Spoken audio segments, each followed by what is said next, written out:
We have a special Technically Speaking with you this week. It's going to be part of our Outlook series with Jim Wyckoff, and here he is. Jim, thanks for joining me today. Hello, Alex. Always nice to be with you. So, Jim, before we get started with the Outlook, let's get your quick take on yesterday's Fed meeting. Bit of a disaster with wording and Fed Chair Yellen. What'd you make of it? Well, Alex, in the immediate aftermath of the FOMC statement, we saw some choppy trading in the gold market with maybe an upside bias, and then the Yellen press conference began, and she leaned toward the dovish side of monetary policy, and then I think the marketplace then collectively realized that the tenor of the FOMC meeting and the statement and the press conference definitely leaned toward the dovish side, and then you saw gold prices rally yesterday, along with the stock markets and even the U.S. dollar index. Right. So, Jim, let's get to the outlook now. In retrospect, with the Fed meeting behind us, I guess we have a bit of an inkling in what to expect in 2015 from then. Global economics, what do you see there? And what are the major themes you see playing out in 2015 for the markets? Alex, in 2015, I think there are going to be two important outside markets that I've mentioned quite a few times. The crude oil market and the U.S. dollar index. Crude oil prices are at 5-year lows. Seeing a little bit of a bounce as we speak here Thursday, but if crude oil continues to trend lower, then there's the gold and silver market bears are very likely going to continue to enjoy success. Now, the other market is the U.S. dollar, as depicted by the U.S. dollar index, which is a basket of 6 major currencies weighted against the greenback. The dollar index is presently near a 4-year high.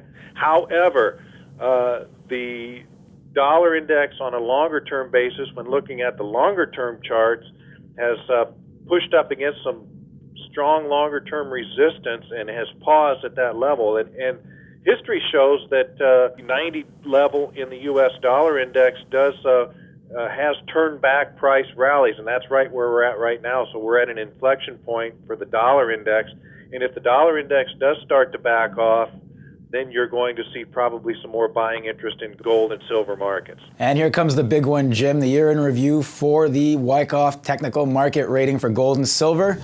What do you got? Alex, that's an interesting question. I'd never thought about an annual Wyckoff's market rating, but it's a pretty easy answer to give.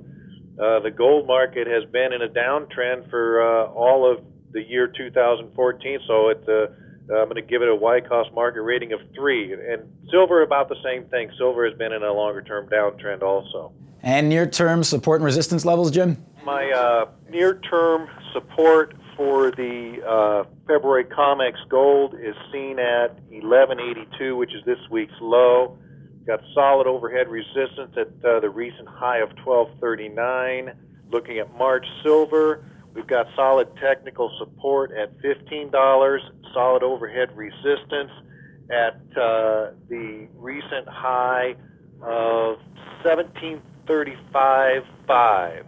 Also, make sure to check out my longer-term outlook piece that will be coming out on Saturday, in which I give some key support and resistance levels, not only for the outside markets, but for gold and silver. And also, if the trends persist that are presently in place in gold and silver markets, I also give some interesting numbers to look at also. So make sure and check that out. Yes, Jim, thanks for bringing that up. Great seeing you. All the best. Thank you, and I want to wish all my Kitco readers and listeners happy holidays and a happy new year. And those special reports by Jim Wyckoff are only available to our newsletter subscribers.